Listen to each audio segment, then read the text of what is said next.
បាទសូមគោរពជំរាបសួរដល់សម្ដេចទ្រង់ឯកឧត្តមលោកស្រីលោកតាលោកយាយអ៊ំពូមីងមៀនលោកឪពុកអ្នកម្ដាយយុវជនយុវនារីបាទទៀតហើយថ្ងៃនេះជួបជាមួយខ្ញុំបាទម្ចាស់ Channel ភូមិចាស់ទៀតហើយបាទពុកម៉ែបងប្អូនតែងតែបាទបានជួបខ្ញុំបាទដូចខ្ញុំបាទដើរធ្វើវីដេអូកោះកាយយករឿងរ៉ាវប្រវត្តិពីអតីតកាលដើម្បីធ្វើជាវីដេអូជែកជូនដល់ពុកម៉ែបងប្អូនបានទស្សនាទេសភាពតាមកន្លែងបាទនីមួយៗផងនៅបានស្ដាប់ការរៀបរាប់ពីជីវប្រវត្តិនៃកន្លែងនីមួយៗបាទជាច្រើនវីដេអូហើយបាទថ្ងៃនេះគឺពុកម៉ែបងប្អូនបានជួបជាមួយខ្ញុំបាទសារជាថ្មីទៀតហើយបាទគឺក្នុងវីដេអូនេះខ្ញុំបាទចង់បាទមកកោះកាយយករឿងរ៉ាវប្រវត្តិពីអតីតកាលមួយកន្លែងទៀតហើយពុកម៉ែបងប្អូនបាទគឺប្រវត្តិនៃបឹង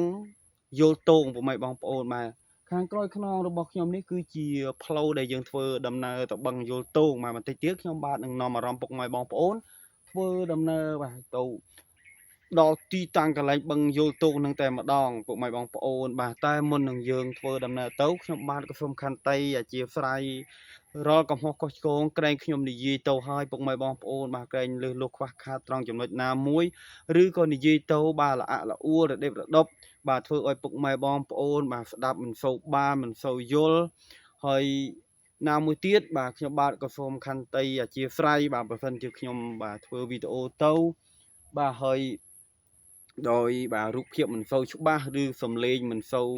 បាទច្បាស់ហើយក៏សូមខន្តីអធិស្ឋានផងពុកម៉ែបងប្អូនពីព្រោះខ្ញុំបាទអត់ទាន់មានឧបករណ៍គ្រប់គ្រាន់សម្រាប់ដើរធ្វើវីដេអូចែកជូនពុកម៉ែបងប្អូនឲ្យបានបាទទស្សនាទៅច្បាស់ល្អហើយនឹងស្ដាប់សំឡេងទៅច្បាស់ល្អបាទថ្ងៃណាមួយខ្ញុំបាទមានបាទលទ្ធភាពខ្ញុំបាទនឹងបាទរកឧបករណ៍ដែលល្អបាទធ្វើជាវីដេអូដើម្បីចែកជូនពុកម៉ែបងប្អូនបានស្ដាប់បានទស្សនាកុំអោយបាទពុកម៉ែបងប្អូនជួទស្សនាហើយពុកម៉ែបងប្អូនស្ដាប់មិនសូវបានបាទមើលមិនសូវច្បាស់អីបើអញ្ចឹងខ្ញុំបាទសូមខន្តីអធិស្ឋានផងបាទម្យ៉ាងមួយទៀតខ្ញុំបាទក៏សូមបាទខន្តីអធិស្ឋានសូមគោរពដល់ម្ចាស់ទឹកម្ចាស់ដីដែលថែរក្សានៅទឹកដីបាទព្រៃបឹងយល់ទងនេះក្រែងកូនចៅមកហើយបាទអស់លោកប្រកែប្រកាន់នេះខ្ញុំបាទសូមខន្តីអធិស្ឋានផងពីព្រោះខ្ញុំមកនេះគ្រាន់តែចង់ធ្វើវីដេអូដើម្បីកោះកាយយករឿងរ៉ាវពីអតីតកាលធ្វើជាវីដេអូចែកជូនដល់ពុកម៉ែបងប្អូនលោកយាយលោកតាអ៊ំពូមីងមៀបានទស្សនានិងបានស្ដាប់ពីជីវប្រវត្តិនៃកន្លែងបឹងយល់ទងនេះទេអញ្ចឹងហើយសូមបាទកុំមកប្រកែប្រកាន់កូនចៅអីបាទហើយម្យ៉ាងមួយទៀតបាទពុកម៉ែបងប្អូនបាទបើសិនជាពុកម៉ែបងប្អូនបានទស្សនានេះវីដេអូនេះហើយបាទកុំភ្លេចជួយគាំទ្រវីដេអូខ្ញុំបាទម្ចាស់ Channel ភូមិចាស់ផងបាទពីព្រោះការគ្រប់គ្រងរបស់ពុកម៉ែបងប្អូននឹងហើយដែលធ្វើឲ្យខ្ញុំមានកម្លាំងចិត្តបាទដើរធ្វើវីដេអូចែកជូនដល់ពុកម៉ែបងប្អូនបានទស្សនានៅដងព្រៃបាទដ៏ស្រស់បំព្រងនៅកន្លែងដែលកើតតាំងពីអតីតកាលកន្លែងនីមួយៗដែលមានប្រវត្តិតាំងពីច្រើនឆ្នាំមកហើយរហូតមកដល់សពថ្ងៃនេះថាតើដល់មករស់ដល់សពថ្ងៃនេះតើមានបាទកន្លែងកើតហេតុកន្លែងអីមួយដែលកើតតាំងពីប្រវត្តិអតីតកាលមកប្រវត្តិអាយុលង់ណាស់មកហើយតើមានដល់សពថ្ងៃនេះទេហើយមកដល់សពថ្ងៃនេះគឺវាមានការប្រែប្រួលអ្វីខ្លះហើយប្រវត្តិនឹងគឺតាំងពីពេលណាមកហើយបានដឹងដោយលោកយាយលោកតាណាខ្លះដែលបានដឹងពីជីវប្រវត្តិនេះហើយកន្លែងកើតហេតុនឹងនៅបាទទីណានៅភូមិអីឃុំអីស្រុកអីខេត្តអីអញ្ចឹងហើយខ្ញុំបាទចង់ធ្វើវីដេអូកោះកាយយករឿងរ៉ាវពីអតីតកាលធ្វើជាវីដេអូចែកជូនដល់លោកយាយលោកតាអ៊ំពូមីងមៀយុវជនយុវនារីបានទស្សនាបានស្ដាប់សាច់រឿងរ៉ាវដែលបានកើតឡើងតាំងពីយូរលង់ហ្នឹងកុំអោយពុកម៉ែបងប្អូនបាទកុំអោយក្មេងៗបាទសេរីក្រោយជួនកាលគាត់អត់ដឹងទេបើលោកឪពុកអ្នកម្ដាយលោកយាយលោកតាអ៊ំពូមីងមៀខ្លះគាត់បានស្គាល់គាត់បានដឹងបាទខ្លះតែគាត់បានបាទនៅឆ្ងាយពីខេត្តពីស្រុកកន្លែងហ្នឹងក៏គាត់អត់បានដឹងដែរអញ្ចឹងហើយខ្ញុំបាទនឹងបកស្រាយកោះកាយយករឿងរ៉ាវពីអតីតកាលហ្នឹងធ្វើជាវីដេអូដើម្បីចែកជូនពុកម៉ែបងប្អូនបានទស្សនាកន្លែងទីនឹងផ្ទាល់ផងហើយនឹងបានស្ដាប់សាច់រឿងបាទខ្លះដែលខ្ញុំបានដឹងពីលោកយាយលោកតាដែលគាត់បានរៀបរាប់ប្រាប់ខ្ញុំនឹងដើម្បីឲ្យពុកម៉ែបងប្អូនដែលគាត់អត់ដែលបានស្គាល់កន្លែងហ្នឹងគាត់បានស្គាល់ផងហើយលោកយាយលោកតាដែលគាត់បានធ្លាប់ស្គាល់កន្លែងហ្នឹងដោយសារគាត់មានវ័យបាទជរាអីគាត់អត់អាចមកបានទេជួនកាលគាត់អាចបាទបានទស្សនាវីដេអូនឹងស្ដាប់ការរៀបរាប់របស់ខ្ញុំខ្លះគាត់បានស្គាល់ថាអូកន្លែងហ្នឹងកាលពីក្មេងមកគាត់ធ្លាប់មកដល់កន្លែងហ្នឹងដែរគាត់ធ្លាប់បានដឹងរឿងរ៉ាវហ្នឹងដែរហើយគាត់អញ្ចឹងគាត់នឹកឃើញដល់អនុស្សាវរីយ៍របស់គាត់កាលពីគាត់បានបាទមកដល់កន្លែងហ្នឹងបាទចំណែកសំខាន់បំផុតនោះគឺដល់ក្មេងៗបាទគាត់ដែលមានវ័យ នៅតិចតិចឡើយហ្នឹងក៏អត់បានតន់បាទសម័យកាលហ្នឹងទេក៏អត់បានដឹងថាប្រវត្តិនឹងថាមិនបានគេហៅបឹងយល់ទងហ្នឹងតើបឹងយល់ទងហ្នឹងមានប្រវត្តិយ៉ាងដូចម្ដេចបានជាប់ឈ្មោះដល់សប្តាហ៍ថ្ងៃនេះអញ្ចឹងហើយដល់ពេលយើងធ្វើជាវីដេអូបាទកោះការយករឿងរ៉ាវកន្លែងហ្នឹងធ្វើជាវីដេអូឲ្យរៀបរាប់ប្រាប់គាត់ទៅគាត់ដឹងថាអូកន្លែងដែលឪពុកម្ដាយគាត់ហៅថាបឹងយល់ទងយល់ទងហ្នឹងតើអត់ដែលប្រវត្តិអញ្ចឹងតើរឿងរ៉ាវនេះវាអញ្ចឹងតើអញ្ចឹងគាត់អាចបានដឹងបានស្គាល់បានស្ដាប់បានយល់កន្លែងហ្នឹងដែរពុកម៉ែបងប្អូនអញ្ចឹងហើយបានខ្ញុំតែងតែធ្វើវីដេអូកោះការយករឿងរ៉ាវពីអតីតកាលហ្នឹងធ្វើជាវីដេអូជែកជូនដល់ពុកម៉ែបងប្អូនបានទស្សនានិងបានស្ដាប់បាទកុំអោយបាទគេដំណេលជាប់ឈ្មោះតាំងពីដូនពីតាមកបាទធ្វើឲ្យបាត់បង់ដោយគ្មាននរណាស្គាល់ដោយសារយើងអត់បានកោះកាយជីកយកឬយកកលកន្លែងហ្នឹងបាទដោយសារក្មេងៗសេរីក្រោយគាត់អត់បានស្គាល់ប្រវត្តិអញ្ចឹងហើយខ្ញុំបាទគិតថាខ្ញុំអាចនឹងតន់បាទលោកយាយលោកតាដែលគាត់នៅមានប្រជញ្ញអាចដឹងពីរឿងរ៉ាវកន្លែងហ្នឹងអញ្ចឹងហើយខ្ញុំបាទខំប្រឹងស្រាវជ្រាវរកបាទលោកយាយលោកតាណាដែលគាត់បានដឹងពីកន្លែងហ្នឹងខ្ញុំបាទបានទៅសួរគាត់ដឹងឬដឹងគល់ច្បាស់ពីសាច់រឿងហ្នឹងថាប្រវត្តិហ្នឹងកើតឡើងតាំងពីពេលណាមកហើយមិនបានជាប់ឈ្មោះថាបឹងយល់ទងហ្នឹងអញ្ចឹងពេលដែលខ្ញុំបាទបានស្ដាប់ការរៀបរាប់របស់គាត់ហើយខ្ញុំបាទមានពេលវេលាខ្ញុំបាទនឹងមកធ្វើវីដេអូនៅកន្លែងនឹងផ្ទាល់បើដើម្បីឲ្យពុកម៉ែបងប្អូនបានទស្សនារូបភាពនិងវីដេអូកន្លែងនឹងពិតមិនមែនថាឮតែស្ដាប់ការគាត់និយាយហើយខ្ញុំបាទអង្គុយបាទធ្វើតែវីដេអូនិយាយជីវប្រវត្តិនឹងចេះតែអត់បានឃើញកន្លែងនឹងផ្ទាល់អញ្ចឹងពុកម៉ែបងប្អូនក៏បាទមានអារម្មណ៍មួយថាប្រហែលជាខ្ញុំកុហកតែដឹងឬក៏ចេះតែនិយាយហើយអត់បានឃើញរូបភាពអញ្ចឹងដូចជាមិនសូវជឿជាក់អញ្ចឹងហើយបាទខ្ញុំតែងតែចំណាយពេលវេលាមកធ្វើវីដេអូមកដល់កន្លែងដែលបានមានឈ្មោះជីវប្រវត្តិតាំងពីយូរយារណាស់មកហើយរហូតមកដល់សប្តាហ៍ថ្ងៃនេះចែកជូនដល់ពុកម៉ែបងប្អូនលោកយាយលោកតាបានទស្សនានិងបានស្ដាប់បាទនិយាយចំទៅបានសំខាន់គឺរឿងទស្សនាកន្លែងបាទដែលកើតឡើងតាំងពីអតីតកាលហ្នឹងផ្ទាល់ដោយពុកម៉ែបងប្អូនមកអញ្ចឹងហើយពុកម៉ែបងប្អូនមកកុំភ្លេចជួយគ្រប់គ្រងវីដេអូនេះខ្ញុំគ្រប់គ្រងវីដេអូខ្ញុំបាទម្នាក់មួយផងសូមអធិស្ឋានបាទហើយយើងកុំឲ្យខាតពេលវេលាយូរខ្ញុំបាទនឹងនាំអារម្មណ៍ពុកម៉ែបងប្អូនលោកយាយលោកតាអំពូមីមៀបាទធ្វើដំណើរទៅជាមួយខ្ញុំយើងបានទស្សនាពីដងព្រៃដ៏ស្រស់បំព្រងផងហើយពេលណាទៅដល់កន្លែងដែលបឹងយល់ទងហ្នឹងខ្ញុំបាទនឹងរៀបរាប់សាច់រឿងចែកជូនពុកម៉ែបងប្អូនបានស្ដាប់ពីសាច់រឿងជីវប្រវត្តិនៃបឹងយល់ទងហ្នឹងហើយនឹងបានទស្សនាទស្សនវិជ្ជាផ្ទាល់កន្លែងបឹងយល់ទងហ្នឹងផងមកឥឡូវកុំឲ្យខាត់ពេលវេលាយូរខ្ញុំបាទនាំអារម្មណ៍ពុកម៉ែបងប្អូនបាទធ្វើដំណើរទៅជាមួយខ្ញុំយើងទស្សនាទេសភាពមុននឹងទៅដល់កន្លែងបឹងយល់ទងហ្នឹងបាទ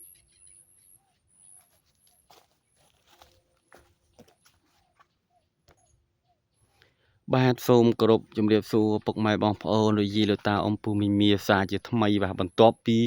បាទស្ដាប់ការរៀបរាប់របស់ខ្ញុំពីដើមវីដេអូពីសាច់រឿងកន្លែង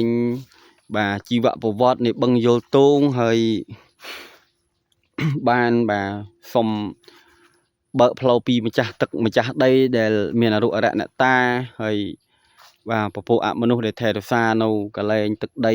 នៃព្រៃបឹងយល់ទងនេះចប់សពគ្រប់ហើយឥឡូវខ្ញុំបាននាំអារម្មណ៍ពុកម៉ែបងប្អូនយើងទស្សនាទេសភាពបាទតាំងពីចម្ងាយមកយើងធ្វើដំណើរទៅបឹងយល់ទងទាំងអស់គ្នាពុកម៉ែបងប្អូនគឺចម្ងាយពីនេះទៅបឹងយល់ទងហ្នឹងគឺនៅរាឆ្ងាយដែរពុកម៉ែបងប្អូនតែដោយសារខ្ញុំបាទចង់ធ្វើវីដេអូទៅពីក្រៅនេះដោយសារចង់ឲ្យពុកម៉ែបងប្អូននឹងបានទស្សនានៅដងព្រៃដ៏ស្រស់បំព្រងទេសភាពពុកម៉ែបងប្អូនហើយគឺឃើញថារសៀលជ្រៅជ្រែហើយគឺម៉ោងប្រហែលជាខ្ទង់5ហើយពុកម៉ែបងប្អូនមក5ល្ងាចអញ្ចឹងហើយក៏ឃើញថាមេឃក៏រៀងស្រទុំបាទតិចហើយនៅបើកថ្ងៃតិចដែរពុកម៉ែបងប្អូនតែសំខាន់បំផុតនោះគឺបាទទេសភាពតាមដងព្រៃដ៏ស្រស់បំព្រងពុកម៉ែបងប្អូនខ្លះគាត់នឹកឃើញអនុស្សាវរីយ៍របស់គាត់កាលពីគាត់នៅក្មេងៗបាទគាត់ជួនកាលគាត់ធ្លាប់បាទដើរឆ្លងកាត់តាមនេះដែរឬក៏គាត់អត់បានឆ្លងកាត់ទេគាត់ធ្លាប់ឮដំណឹងដឹងថាកន្លែងនឹងឈ្មោះនេះឈ្មោះនោះតែគាត់អត់ដែលបានមកផ្ទាល់បាទអញ្ចឹងហើយខ្ញុំបាទក៏ធ្វើជាវីដេអូចែកជូនដល់ពុកម៉ែបងប្អូនបានទស្សនាបាទចំណែកយាយតាដែលគាត់បាន ធ្លាប់មកដល់កន្លែងទឹកដីទីតាំងនេះផ្ទាល់គាត់នឹកឃើញអនុស្សាវរីយ៍របស់គាត់កាលពីគាត់នៅក្មេងៗអញ្ចឹងទៅចំណែកបាទលោកយាយលោកតាអ៊ំពូមីងមាលោកឪពុកណាម្ដាយខ្លះគាត់អត់ធ្លាប់ធ្វើដំណើរមកដល់ទេគាត់ធ្លាប់ឮថានៅមួយជួរនឹងនៅតំបន់នឹងគេហៅបឹងយោតូងហើយកន្លែងនឹងទេសភាពមិនគាត់ឆ្ងល់ដល់ពេលគាត់បានទស្សនាវីដេអូរបស់ខ្ញុំគាត់អាចថាអូកន្លែងនឹងអញ្ចឹងតើគាត់ឮតែគេថាអញ្ចឹងតើពុកម៉ែបងប្អូនបាទចំណែកបាទយុវជនយុវនារីឬក៏បងប្អូនបាទចំនួនក្រោយដែលគាត់អត់ស្គាល់កន្លែងនឹងថាកន្លែងនឹងកើតឡើងដោយសារអីទេហើយគាត់អត់ដឹងថាកន្លែងនឹងកើតឡើងតាំងពីពេលណាមិនបានជាប់ឈ្មោះអញ្ចឹង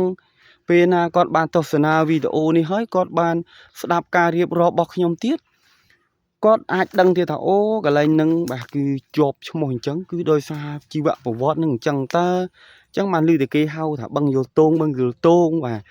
គឺអត្ថប្រយោជន៍បាទមានអញ្ចឹងពុកម៉ែបងប្អូនសំខាន់បំផុតគឺទស្សនាតាមដងព្រៃនេះបងប្អូនហើយបាទឃើញថាទេសភាពស្រស់បំព្រងមែនតែនហើយមានអមឮដោយសំឡេងសត្វបាទមានសត្វលលកសត្វអីយ៉ាងទៅយំល្វើយពីចម្ងាយពុកម៉ែបងប្អូនហើយអធិស្ឋានពុកម៉ែបងប្អូនឃើញថាវីដេអូរៀងចាំងថ្ងៃបន្តិចដោយសារខ្ញុំបាទផ្លូវដែលចូលពីខាងកើតពុកម៉ែបងប្អូនអញ្ចឹងហើយស្មើនេះគឺថ្ងៃបាទរសៀលនៅខាងលិចដល់ពេលយើងធ្វើដំណើរអញ្ចឹងទៅឃើញថារៀងស្វាំងថ្ងៃបន្តិចពុកម៉ែបងប្អូនអាចរំខានដល់អារម្មណ៍ពុកម៉ែបងប្អូនដែលទស្សនាវីដេអូដងព្រៃអញ្ចឹងហើយខ្ញុំបាទក៏សូមខន្តីអធិស្ឋានផងពុកម៉ែបងប្អូនបាទឃើញថាបឹងនេះគឺមិនសូវជាព្រៃប៉ុណ្ណាទេបងប្អូនហើយក៏អត់មានទំនាបមានអីដែរគឺនៅដីទួលប្រយតែមិនដឹងមិនបានបាទទៅជាមានបឹងអញ្ចឹងពុកម៉ែបងប្អូនប្រហែលជាឆ្ងល់ហើយបាទបន្តិចទៀតខ្ញុំបាទនឹងរៀបរាប់បាទលែងឲ្យពុកម៉ែបងប្អូនបានអធិស្ឋានលែងឲ្យពុកម៉ែបងប្អូនឆ្ងល់ហើយបាទនឹងបានស្គាល់បានដឹងហើយថាជីវប្រវត្តិបឹងហ្នឹងនៅកន្លែងហ្នឹងតើមានជីវប្រវត្តិដូចមួយដេចពុកម៉ែបងប្អូនដោយសារបាទពេលនេះយើងធ្វើដំណើរអត់ទាន់ដល់កន្លែងដែលបឹងយល់ទូងហ្នឹងអញ្ចឹងហើយខ្ញុំបាទអត់ទាន់រៀបរាប់ទេបាទចង់ឲ្យពុកម៉ែបងប្អូនទស្សនាដងព្រៃសិនបាទបងប្អូនបានឮសំឡេងបាទលលោកយំចាស់ខ្លះគេហៅលលោកបូល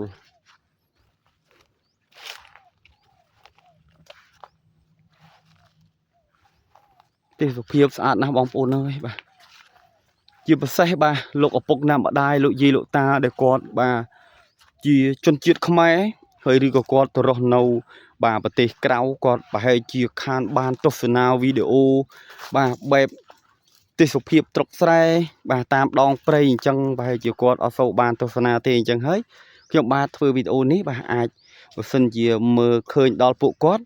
ដឹងជាពួកគាត់សប្បាយចិត្តយ៉ាងណាទេពុកម៉ែបងប្អូនហើយ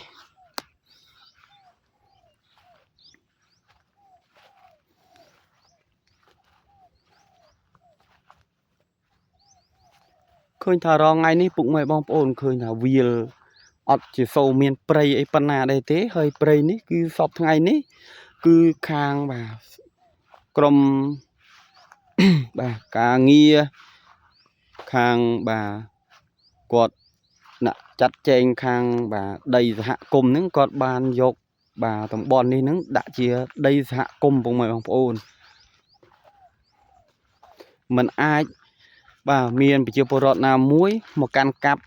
ធ្វើជាកម្មសិទ្ធិឯកជនបានទេនៅតំបន់នេះឃើញថាគាត់បានតែបាទឬក៏ពុកម៉ែបងប្អូននៅស្រុកគាត់ខ្វៀលគោខ្វៀលកបីអញ្ចឹងទៅគាត់មក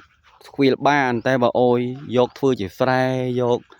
ធ្វើជាចំការធ្វើដំណាំដាំដុះអីគឺអត់អាចបានទេពុកម៉ែបងប្អូនដោយសារបាទខាងក្រុមបាទសហគមន៍គាត់បានដាក់ដីនេះជាដីសហគមន៍ពុកម៉ែបងប្អូនយើងធ្វើដំណើរជិតដល់ហើយពុកម៉ែបងប្អូនបាទគឺនៅព្រៃខាងមុខនេះបាទតែខ្ញុំបាទចង់បាទចាំចូលទៅដល់កន្លែងបឹងសិនបាទសូមរៀបរាប់សាច់រឿងហើយសាច់រឿងនេះពុកម៉ែបងប្អូនវាមិនមានអ្វីរន្ធត់អីប៉ុណ្ណាដែរទេគ្រាន់តែថាខ្ញុំបាទចង់បាទកោះកាយយកប្រវត្តិរឿងរ៉ាវបាទពីអតីតកាលហ្នឹងធ្វើជាវីដេអូឲ្យពុកម៉ែបងប្អូនបានស្គាល់ហើយក៏បឹងនេះក៏វាចម្លែកបន្តិចដែរបងប្អូនដោយសារអី băng xong thì nâu cái lên tầm niếp cái lên ấy bóng ôn tới ní cứ đây bà prey lơ đây tool sọt vào đôi bóng ôn mưa thì bà phết đơm chơi ní đăng bà ní chỉ đơ mà thấp bay bụng mày bóng ôn khác còn score hơi bà tại lại bóng ôn bà đi coi ấy còn ọt bàn score chú mô bà đơm chơi chẳng trong bàn bà có điệp liệt rộpក្នុងវីដេអូនេះប្រាប់ពីបាទប្រភេទដើមឈើខ្លះៗទៅដើម្បីឲ្យបាទពុកម៉ែបងប្អូនដែលបានទស្សនាវីដេអូនេះហើយនឹងបងប្អូនយុវជនយុវនារីក៏ដោយបានទស្សនាវីដេអូនេះហើយគាត់បានស្គាល់ថាអូដើមនេះគឺហៅដើមនឹងតើឈ្មោះដើមនឹងតើអញ្ចឹងទៅគាត់អាចស្គាល់បាទ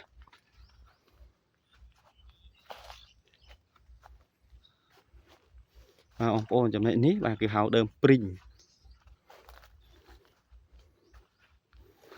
យើងចូលធ្វើដំណើរចូលមកដល់អេបច្រាំងបឹងហើយបងប្អូន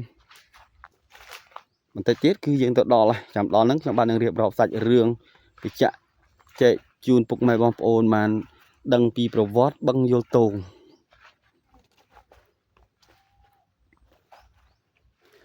បឹងយល់ទងនេះគាត់ថាប្រវត្តិវាចម្លែកមួយយ៉ាងពុកម៉ែបងប្អូនវាចម្លែកត្រង់ថាបាទសាច់រឿងដូចខ្ញុំបានរៀបរាប់អញ្ចឹងគឺប្រហែលជាដល់បឹងបាទខ្ញុំបាទរៀបរាប់ហើយសាច់រឿងនេះវានិយាយចង់ទៅវាតំណងមែនតើណាបងប្អូនតំណងសាច់រឿងថាមិនគួរមិននឹកស្មានថាអញ្ចឹងបងប្អូនតែសាច់រឿងបាទអ្វីដែលកើតឡើងគឺបាទតែងតែមានបាទជានិច្ចហើយប្រវត្តិរឿងរ៉ាវនេះគឺមិនមែនពីយើងឥឡូវនេះទេបងប្អូនគឺតាំងពីដូនពីតាមកម្លេះបាទនេះជាព្រៃបាទអមបឹងយល់ទងហ្នឹងបងប្អូន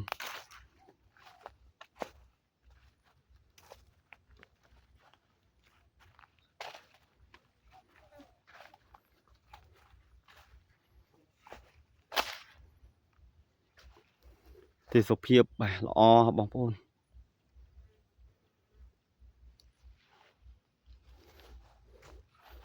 បាទត្រូវនឹងបាទទេសភាពដល់ស្រស់បំប្រងហើយចូលនឹងបាទថ្ងៃក៏រសៀលមើលទៅឃើញតំណងមែនតើបងប្អូនហើយនេះគឺជាព្រៃដែលដុះបាទជុំវិញបឹងយល់ទងនឹងតែទៀតគឺយើងធ្វើដំណើរទៅដល់ហើយពុកម៉ែបងប្អូននឹងបានស្ដាប់សាច់រឿងរ៉ាវដែលមានប្រវត្តិពីអតីតកាលថាប្រវត្តិបឹងយល់ទងនេះគឺមានប្រវត្តិយ៉ាងដូចម្ដេចបាទនឹងបានដឹងសាច់រឿងតែដោយសារមិនទាន់ទៅដល់ខ្ញុំបាទអត់ទាន់បាទរៀបរាប់ពីសាច់រឿងទេគឺអោយពុកម៉ែបងប្អូនបានទស្សនាទេសភាពដ៏ស្រស់បំព្រងបាទនៃរាសៀលបាទថ្ងៃប្រហែលជាម៉ោង5ល្ងាចហើយទេសភាពបាទស្រស់ស្អាតមែនទែនពុកម៉ែបងប្អូន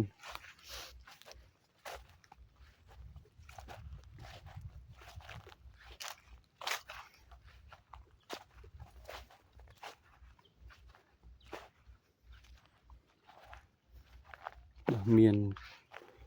ដើមឈើកាលពីជំនាន់ណាទេបងប្អូននេះក្លឹម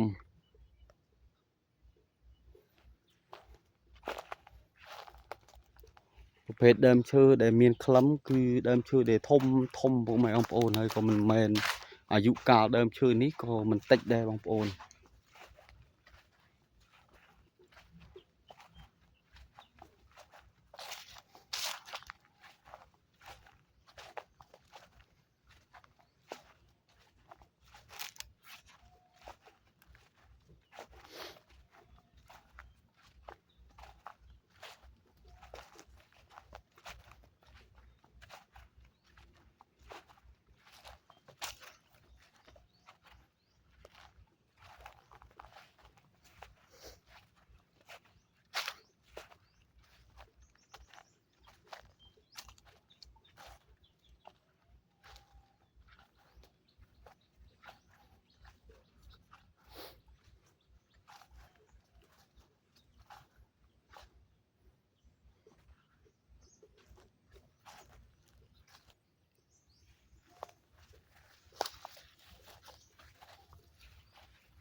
បាទសូមគោរពជំរាបសួរដល់បាទសម្ដេចត្រង់អាដាមលោកស្រីលោកតាលោកយាយអ៊ំពូមីងមៀលោកឪពុកម្នាក់ម្ដាយ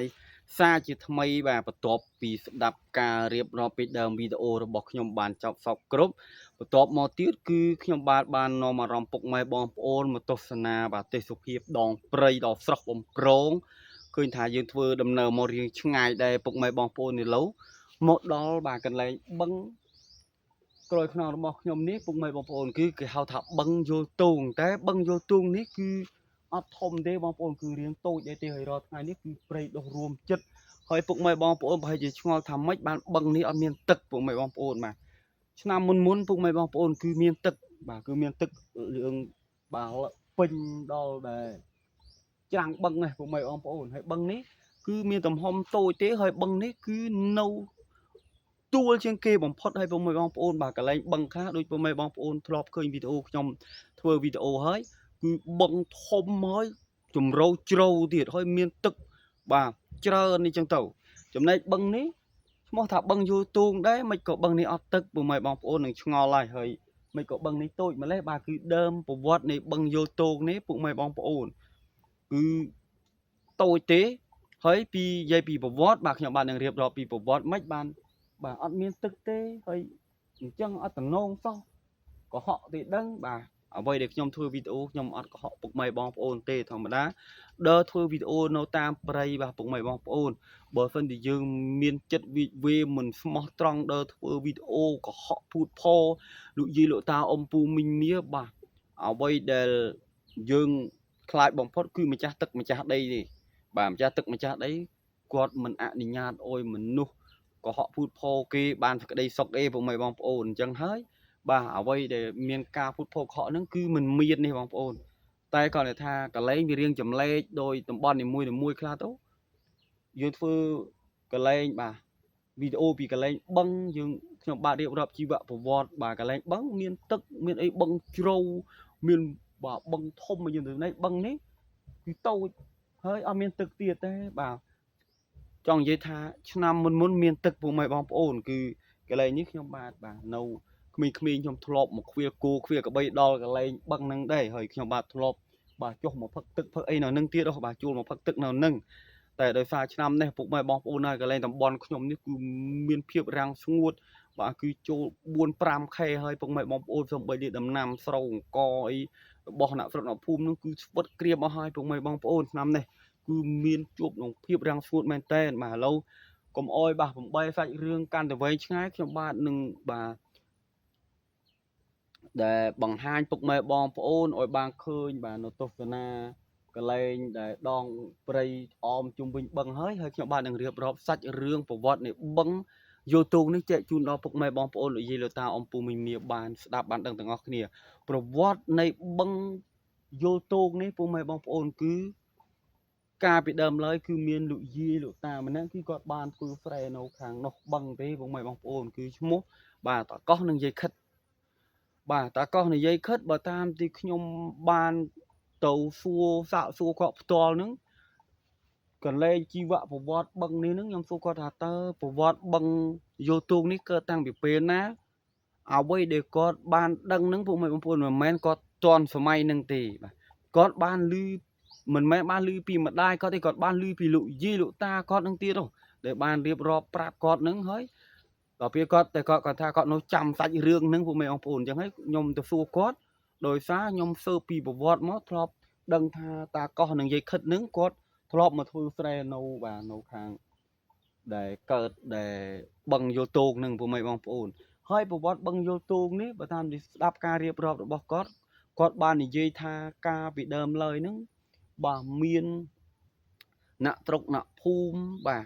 មកធ្វើស្រែធ្វើចំការនិយាយចំទៅសឹងថាច្រើនគ្រួសារពុកម៉ែបងប្អូនពេលអញ្ចឹងទៅក៏កន្លែងនេះហ្នឹងគឺដូចជាកូនធ្លុកអីមួយទេវាមុនមកពុកម៉ែបងប្អូនតែដោយសារកន្លែងហ្នឹងគឺមានអមទៅដោយដើមឈើច្រើនហើយមានមលុបមានអីអញ្ចឹងទៅក៏គាត់ហ្នឹងបាទមកស្នំនីមកសម្រាកនៅពេលថ្ងៃពេលអីចឹងពុកម៉ែបងប្អូនធម្មតាគាត់ណាក់ធ្វើស្រែធ្វើចំការអញ្ចឹងទៅគាត់មកធ្វើនៅព្រៃពេលណាដែលដល់ម៉ោងសម្រាកពេលថ្ងៃត្រង់នោះគាត់តែងតែ មកសម្រាកកន្លែងមកលុបកន្លែងអីចឹងទៅហើយមានគូមានចៅអីមកសម្រាកនឹងចឹងទៅពេលល្ងាចឡើងមកគាត់ទៅផ្ទះវិញពុកម៉ែបងប្អូនដល់ពេលបន្ទាប់មកទៀត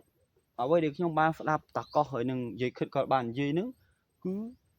បាទកន្លែងហ្នឹងមិនទាន់មានឈ្មោះជាបឹងយោតោងអញ្ចឹងទេពុកម៉ែបងប្អូនគាត់និយាយថាមានដូចជាកូនតាពាំងអីមួយតែគាត់និយាយថាគៀនហ្នឹងទួលតែកន្លែងហ្នឹងវាមានទឹកដោយសារកន្លែងហ្នឹងវារៀងទៅនៀបវាទៅនៀបបន្តិចហ៎បងប្អូនតែដូចខ្ញុំបានរៀបរាប់អញ្ចឹងពីមុនមកមានទឹកតែដោយសារបាទឆ្នាំនេះមានភាពរាំងស្ងួតខ្លាំងអញ្ចឹងទៅអត់ទឹកតាមពិតទៅមុនបាទគោក្របីដែលអ្នកស្រុកអ្នកភូមិគាត់ខ្វៀលគៀននឹងអីគៀននោះអត់ទឹកទេតែកន្លែងហ្នឹងមានទឹកអញ្ចឹងហើយបានគាត់នឹងកាលពីដែលចំនួនចាស់ពីដើមthìគាត់បានមកធ្វើស្រែធ្វើចំការហ្នឹងគាត់តែមិនដឹងតាំងពីសម័យណាទេណាពុកម៉ែបងប្អូនបាទបញ្ជាក់ហើយក៏គាត់ក៏បានមកសម្រាកហ្នឹងទៅក៏គាត់នោះឃើញមានវ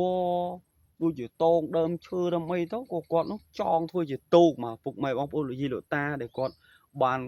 តន់សេរីមុនហ្នឹងស្គាល់ហើយតោកក៏ចងបូចវយទៅចងជាប់មែកឈើទៅយើងចងឈើឲ្យមួយយូរលេងពាក្យថាយូរតោកអញ្ចឹងពុកម៉ែបងប្អូនប្រហែលជាបងប្អូនបាទសេរីក្រោយប្រហែលជាគាត់មិនបានស្គាល់ទេដឹងតែបើសម្រាប់អ្នកជនបទស្រុកស្រែគឺនៅតែស្គាល់សំបីតែក្មេងៗរងថ្ងៃនេះក៏នៅស្គាល់ដែរតែគាត់ថារងថ្ងៃនេះគេឈប់ចងជាវជាអីគេមានបាទដូចជាខ្សែពូហើយគេមានដូចជាកង់ឡានកង់អីគេដាក់ចងវាកង់ម៉ូតូអីទៅអាពវៀនកង់វាម៉ូតូហ្នឹងគេធ្វើជាទូងហ្នឹងទៅចំណេះពីជំនាន់មុនមកអត់មានទេពុកម៉ែបងប្អូនមានតែ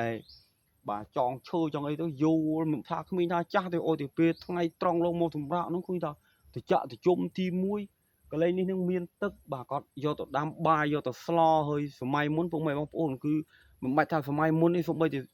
ខ្ញុំនៅក្មេងៗខ្ញុំធ្លាប់ដើរផឹកទឹកថ្លុកទឹកត្រពាំងទឹកបឹងគឺអត់មានជាតិគីមីទេបងប្អូនដោយសារជំនាន់នឹងអត់តមានណាប្រើថ្នាំគីមីដូចសម័យនេះទេអញ្ចឹងហើយគឺខ្ញុំមកខ្វៀលគូខ្វៀលកបីមកស្រែមកចំកាយខ្ញុំមិនได้ដាក់ទឹកមកហូបទេ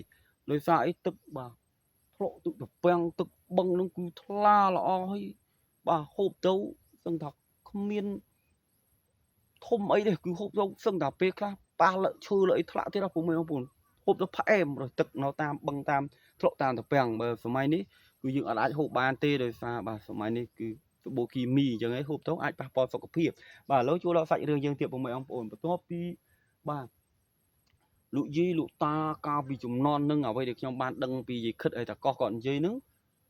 គឺបាទមកសម្រាប់ហ្នឹងទៅគាត់ធ្វើទូងធ្វើអីចងឲ្យកូនលេងហ្នឹងទៅ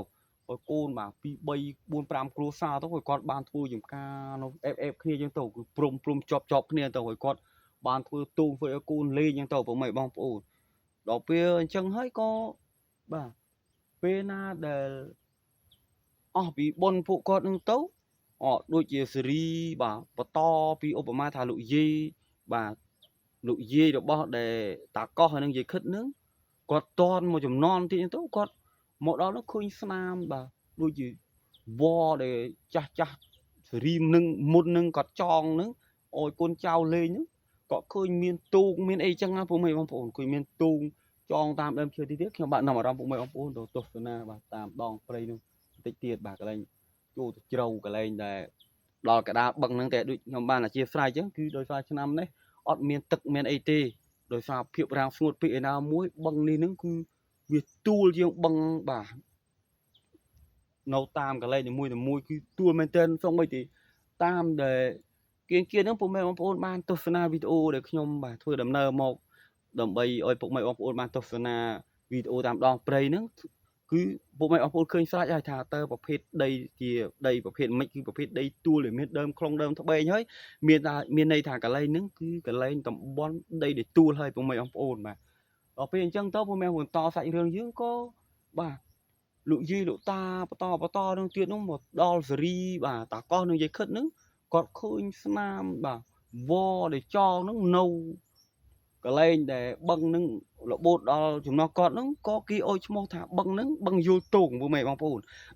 តាមពិតទៅពីមុនមកមិនមែនឈ្មោះអញ្ចឹងទេគាត់និយាយថាជាកឡុកជាតាពាំងអីមួយតែវារៀងត្រឹសវាចង់ក្បែរនឹងបឹងអញ្ចឹងណាពុកម៉ែបងប្អូនដល់ពេលអញ្ចឹងហើយដោយសារកន្លែងនឹងវាដាច់ស្រយាលវាអត់មានកឡុកមានតាពាំងណាមួយដែលវាធំប៉ុនកន្លែងនឹងទេអញ្ចឹងហើយក៏គាត់អុយឈ្មោះថានឹងជាបឹងហើយបឹងនឹងគឺដើម្បីឲ្យស្រួលហៅឲ្យស្រួលចាំ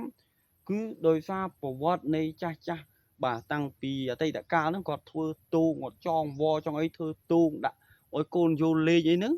có cha cha nó ôi cho thả băng nó cứ chỉ băng vô tu như tàu bộ mày ông ôn bà cứ bộ vót này băng vô tu đấy cứ bộ vót chẳng thể bộ mày ông ôn mà cứ bộ vót đấy cứ bia riêng chấm lay tích đề bộ mày ông ôn thì thả băng vô tu nứng bà cứ bộ vót chỉ vậy bộ vót nó cứ chẳng mà khơi thao sạch riêng để khi bạn điệp rồi prap bộ mày bong ôn nó cứ sạch riêng cứ để pan năng tê bà tới khi bạn toàn chọn video này thế khi bạn nằm mà rom bộ mày bong ôn bà từ tô sana bà đong play trung bình để băng YouTube nâng sân bộ mày bong ôn mà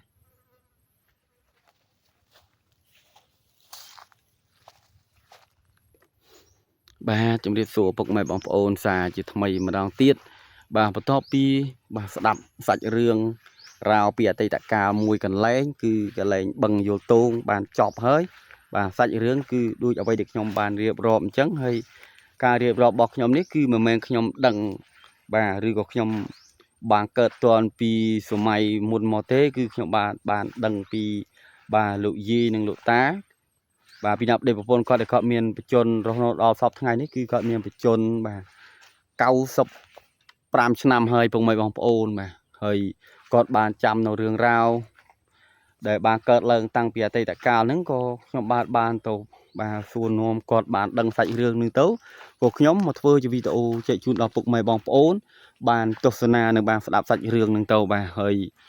ở đây để sòng khăn bong phật tiết nó cứ nhóm bạn có thọp bàn toàn nấu mày để nhóm nấu mình vùng mày bong ôn nhóm bạn thọp mò hộp tức hộp ấy bà cứ chua một hộp tức hộp ấy nấu cái này bằng nâng men bà cứ bằng nâng thọp miền tức để đôi xa cho năm đấy cứ chuột nộp bà ca răng smooth chứ khăng vùng mày bong ôn nấu tầm bòn nhóm ní giống ấy thưa ôi bà cái này ní ở toàn miền tức bà nè bong ôn mà cái này mà cô miền cái lộc rồi ní cứ đòn play chùm bình nướng bong ôn rồi bong ôn ban tosana video để nhóm thưa bị đờ mò nướng cứ khơi nhớ cứ miền đầm chơ bà vi tỷแต่ดอกหมดดอกกระไรบังนี้ก็เคยทำเมียนเดิมเชื่อเมียนเปรย์แบบดอกออมจุ่มวิญบังนึงเคยทำแนนตันตับออมปูนเฮ้ยปีมดหมออัดโซเมียนเปรย์ปนาได้เท่ๆโดยสาวมาชนำบ่าคือดอกรวมดอมติดแล้วก็คือไอ้เปรย์ทั้งกันแต่เจริญเลิงบางปูนเคยทำกระไรbằng YouTube ní tụm nông men tờ bong ổn bà bằng này tao bắt tấu bảo sân chỉ công đô play rùa mà trăm tịnh nứng viết thông ti thia thông tờ bong ổn nè bà men tôi vậy nè nè bà nè bong ổn cái kiến ní cái đá này riêng viết để tại đời xa play bị đô rùa tịnh đó này miền đơm là vẽ đơm ấy bong ổn nè ở bên chân tấu cô thưa ơi bằng ní việc mưa tấu cứ đi tôi tam phật tấu men tôi chứ bóng phồn còn này tha bằng ní chứ một bằng vô tu ní bà nâu còn lên tầm bon để tua bóng phật rồi bóng phồn rồi trâu nâng năm đấy miền bà việc rằng không một tiết chẳng hết thưa ơi bằng này nữa cứ ở toàn miền tực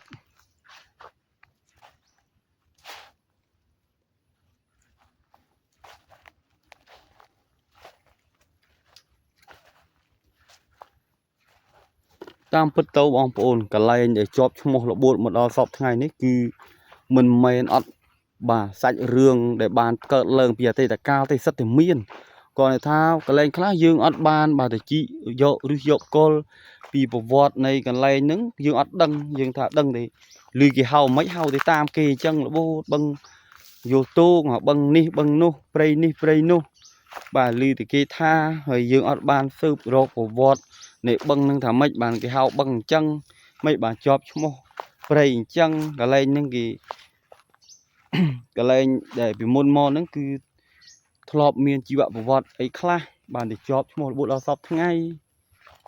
chân hơi bàn khi bạn tên để cả com vừa video và chị dọc rương rau pi ở tây đã ca vừa video chạy chun nó phục mày bong ôn bàn tosana nâng bàn đắp sạch rương cả lên bà bộ vật này mùi cầm ôi bà sạp xôn cầm ôi bạt bong บ้านเนี่ยบองปูนมาเดิมชื่อโนเมียนถมถมครับนี่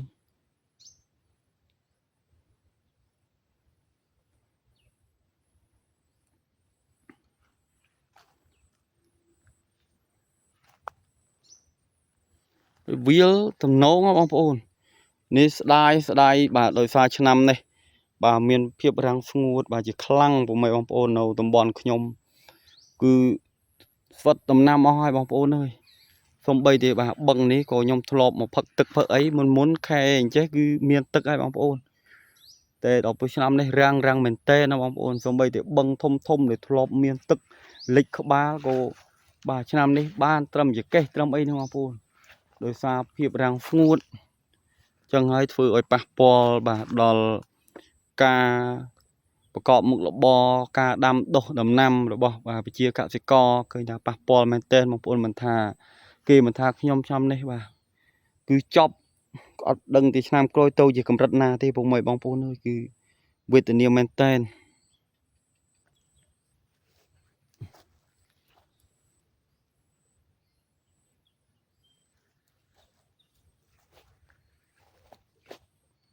บ่า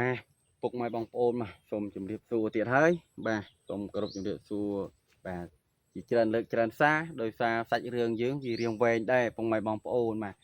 một tua pi bà ban đập nấu tăng bị đơm video mà đo bà bên nick cứ thà vì riêng về chết đây bóng ôn đôi xa dương thôi đầm nơ tăng pi riêng ngày đấy ở ca thôi đầm nơ riêng ngày nick còn được nhom ban nằm trong nó mà rom phục mày bóng ôn nướng ôi ban bà tục na tam đòn play đi tam bật tấu cái này bằng ní cứ dương ai thôi đầm nơ một đo vào đôi bóng mày bóng ôn mà nhom ai chi mà tô một đo tại bằng ní bà chợ cứ ngày pi sọc phum đâyผมไม่บางปูยังធ្វើដំណើរមកគឺជាម៉ូតូអស់សាំងបាទខ្ទង់ប្រហែលជាមកប្រហែលជា1លីត្រហើយបងប្អូនហើយយើងទៅវិញ1លីត្រទៀតគឺយើងចំណាយអស់សាំង2លីត្រហើយបងប្អូនដើម្បីបានវីដេអូមកដល់ទីតាំងធ្វើជាវីដេអូចែកជូនដល់ពុកម៉ែបាទបងប្អូនលោកយាយលោកតាអំពូមីមៀបានទស្សនាហ្នឹងគឺយើងចំណាយដែរបងប្អូនអញ្ចឹងហើយក៏សូមបងប្អូនជួយគាំទ្រវីដេអូខ្ញុំបាទផងបាទហើយបាទបន្ទាប់ពីស្ដាប់រឿងរ៉ាវតាំងពីបាទពីដើមមកហើយបានទស្សនាតាមទេសភាពតាមដងព្រៃបាទហើយមកដល់កន្លែងបាទទឹកដីនៃបឹងយល់ទូងនេះផ្ទាល់ហើយដល់កន្លែងទីតាំងហើយក៏បានស្ដាប់សាច់រឿងចប់សក់គ្រប់ហើយបន្ទាប់មកខ្ញុំបាទនាំអារម្មណ៍ពុកម៉ែបងប្អូនទៅទស្សនាបាទតាមដងព្រៃជុំវិញហ្នឹងឃើញបាទបានបន្តិចដែរឃើញថាទេសភាពក៏ល្អស្រស់បំព្រងគ្រាន់តែថាតោះទីឆ្នាំនេះមានភាពរាំងស្ងួតអត់មានទឹកបាទនៅក្នុងបឹងនេះបន្តិចដើម្បីឲ្យពុកម៉ែបងប្អូនទស្សនាទៅវាផ្លេចអារម្មណ៍ដែរហើយក៏មកឲ្យពុកម៉ែបងប្អូនទាំងប្រហែលជាខ្ញុំកុហកទេដឹងមិនមែនជាបឹងទេដឹងបាទគឺខ្ញុំបាទដើរធ្វើវីដេអូខ្ញុំបាទអត់ហ៊ានកុហកពុកម៉ែបងប្អូននិយាយលោកតាអំពូមិញមាទេអ្វីដែលខ្ញុំធ្វើគឺជារឿងពិតបាទពុកម៉ែបងប្អូនសម័យមើលថាបើសិនជាខ្ញុំកុហកខ្ញុំអត់មានចាំថាច្បាស់អញ្ចឹងទេបងប្អូនដោយសារកន្លែងនេះគឺខ្ញុំស្គាល់ដែរបាទគឺហៅបឹងយោទូងតែខ្ញុំអត់បានដឹងថាប្រវត្តិនៃបឹងយល់ទូងហ្នឹងយ៉ាងម៉េចដែរទេដោយសារខ្ញុំស៊ើបទៅដឹងថាអូមានលោកយាយលោកតាគាត់នៅមានបច្ចុប្បន្នបាទគាត់នៅធ្វើស្រែខាងបាទគៀនបឹងហ្នឹងគាត់ធ្លាប់ចាស់បដិងគាត់ដាំចកាដាំអីចឹងពុកម៉ែបងប្អូនដល់ពេលចឹងទៅខ្ញុំទៅស៊ើបគាត់ដឹងតែគាត់អត់តន់ដែរគាត់ដូចខ្ញុំបានរៀបរាប់ប្រាប់ពុកម៉ែបងប្អូនចឹងគឺគាត់លឺលោកយាយរបស់គាត់ហ្នឹងបាននិយាយសាច់រឿងរ៉ាវដូចខ្ញុំបានរៀបរាប់ថាគាត់មកធ្វើស្រែធ្វើចំការនឹងយើងទៅបន្ទាប់មកដល់មកបាយមកអីគាត់មកសម្រាកហ្នឹងហើយគាត់ធ្វើទូងបាទចងតាមអាដើមឈើធំដែលខ្ញុំបង្ហាញពុកម៉ែបងប្អូនហ្នឹងធ្វើឲ្យកូនយល់កូនអីចឹងទៅបន្ទាប់មកពេលដែលគាត់អស់បុនទៅមានបាទណាក់ដែលក្រោយបន្ទាប់គាត់ទៀតមកហ្នឹងឃើញអាកន្លែងហ្នឹងមានទូងមានអីចឹងទៅឃើញវាល្អទៅគាត់បាទក៏ឃើញអាណាដែលចាស់ហើយក៏គាត់ស្រាយចូលទៅគាត់ធ្វើថ្មីឲ្យកូនចៅគាត់លេងបន្តក៏ចេះតែឃើញរហូតរបួតដល់ចំនួនបាទតាកោះយាយខិតហ្នឹងក៏គាត់ឃើញអញ្ចឹងហើយក៏នាំគ្នាហៅថាបឹងហ្នឹងជាបឹងយល់ទូងហើយដោយសារកន្លែងនេះហ្នឹងគឺជាតំបន់កន្លែងដីទួលហើយមានធានាបទីកន្លែងហ្នឹងហើយវាមានទឹកមានអីមានទីកន្លែងហ្នឹងអញ្ចឹងបងប្អូនអញ្ចឹងហើយក៏គាត់អុយឈ្មោះថាជាបឹងដោយសារគៀនហ្នឹងគឺអត់មានកឡុកមានអីត្រពាំងដែលត្រូវធំដូចកន្លែងហ្នឹងទេមានតែកន្លែងតែនេះមួយហ្នឹងដែលមានបាទកឡុកធំប្រៀបដូចត្រពាំងអីចឹងណាបងប្អូនតែគាត់អូឈ្មោះថាជាបឹងដោយសារគៀនហ្នឹងវាទួលសាច់រឿងគឺអញ្ចឹងឯងបងប្អូនហើយនឹង ôi mua thả băng nứng rồi xa rừng trắng hơi ở bên một đó khơi chơi thì cả lên nhưng miền tu mẹ linh chơi to là bút có ôi mua thả băng vô tuông tầng nặng sọc nặng phun của kia ôi mua trắng thì hao thả băng vô tuông băng vô tuông nó cứ bộ vọt mua nó cứ trắng bộ mày ông phồn cứ tại riêng nưng bà khơi thao video của riêng về hãy cái thả đo ti bình chọc hay bà muốn được mà chóp trong bạn có xong khăn tay chia sài bà rồi còn một con con xa giờ thay mà đau tiết lên trong bạn bà này gì tô miên còn một con đôi cái lên na và ca na mùi cái đấy hơi miên phiệp là u đạp sầm lên mình sâu chụp ba tô na video mình sâu chụp ba ấy trong bạn có xong khăn tay chia sài đo phục mày bóng ôn gì là ta ông pu mình mía du chân như vậy này đi lộ phục nằm đai để lộ ban tô na video nhóm ní bà xong bà xong mà khăn tay chia sài bà chiaច្រើនដងមែនតែនដោយសារខ្ញុំដឹងថាការធ្វើវីដេអូរបស់ខ្ញុំបាទពេលដែលខ្ញុំនិយាយទៅជួនកាលវាល្អល្អអួលជួនកាលសំឡេងវាអត់សូវច្បាស់ហើយជួនកាលទស្សនាវីដេអូក៏អត់សូវច្បាស់ល្អអញ្ចឹងហើយខ្ញុំបាទសូមកាន់តែអធិស្ឋានរកកំហុសខុសឆ្គងបាទហើយបើសិនជាពុកម៉ែបងប្អូនបាទមិនប្រកាន់អ្វីទេសូមពុកម៉ែបងប្អូនលោកយាយលោកតាអំពុំមីជួយគ្រប់គ្រងវីដេអូខ្ញុំបាទម្ចាស់ channel ភូមិចាស់ផងនោះខ្ញុំបាទនឹងខំកោះកាយយករឿងរ៉ាវពីអតីតកាលរឿងរ៉ាវដ៏យូរលង់ណាស់មកហើយដែលមានប្រវត្តិបាទដោយតំបន់ដោយកន្លែងបាទជាច្រើនកន្លែងទៀតបាទដែលមានប្រវត្តិរឿងរ៉ាវបាទផ្សេងគ្នាដែលមានប្រវត្តិតាំងពីដូនតាមកតាំងពីបាទបរមរាណាមករហូតដល់សពថ្ងៃនេះខ្ញុំបាទនឹងធ្វើវីដេអូបាទកន្លែងជាច្រើនទៀតដើម្បីឲ្យពុកម៉ែបងប្អូនបានស្គាល់កន្លែងបាទឈ្មោះកន្លែងនីមួយហើយបានទស្សនាវីដេអូនៅកន្លែងនឹងផ្ទាល់នឹងបានស្ដាប់សាច់រឿងរ៉ាវដែលបានកើតឡើងបាទខ្ញុំបាទនឹងខំកោះកាយយករឿងរ៉ាវពីអតីតកាលកុំអោយពុកម៉ែបងប្អូនបាទផ្លេចឬក៏ជាពិសេសក្មេងៗបាទសកលក្រោយគាត់ដឹងតែឈ្មោះកន្លែងនឹងឈ្មោះអញ្ចឹងតែក៏អត់បានដឹងពីជីវប្រវត្តិកាលពីដើមមកថាយ៉ាងម៉េចខ្ញុំបាទនឹងខំប្រឹងកោះកាយយករឿងរ៉ាវទាំងនោះធ្វើជាវីដេអូចែកជូនពុកម៉ែបងប្អូនបាទអោយទស្សនាជាបន្តទៀតបាទអរគុណច្រើនសម្រាប់បងប្អូនពុកម៉ែលោកយាយលោកតាអំពូមីងមានដែលបានទស្សនាវីដេអូនេះពេលនេះខ្ញុំបាទសហសនាមបាទ Channel ភូមិចាស់សូមអរគុណពុកម៉ែបងប្អូនសូមជម្រាបលាបាទ